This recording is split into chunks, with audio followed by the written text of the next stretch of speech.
All right, let's read Acts chapter 14, verses 8 to 20. And there sat a certain man at Lystra, important in his feet, being a cripple from his mother's womb, who never had walked. The same heard Paul speak, who steadfastly beholding him, and perceiving that he had faith to be healed, said with a loud voice, stand upright on thy feet.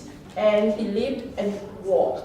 And when the people saw what Paul had done, they lifted up their voices, saying in the speech of Lycaonia, the gods are come down to us in the likeness of men. And they called Barnabas, Jupiter, and Paul, Mercurius, because he was the chief speaker. Then the priest of Jupiter, which was before their city, brought oxen and garlands unto the gates, and would have done sacrifice with the people.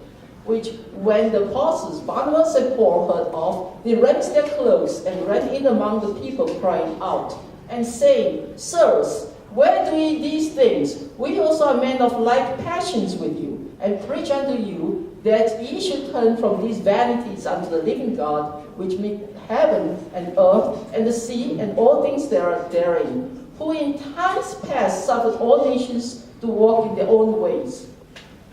Nevertheless, he left not himself without witness, in that he did good and gave us rain from heaven and fruitful seasons, filling our hearts with food and gladness. And with these sayings scarce restrained they the people, that they had not done sacrifice unto them.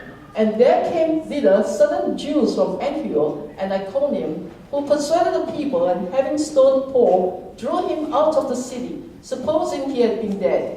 Howbeit, as the disciples stood round about him, he rose up and came into the city, and the next day he departed with Barnabas to Derbe.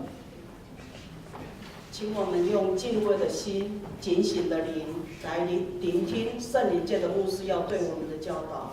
Let's listen with quietness in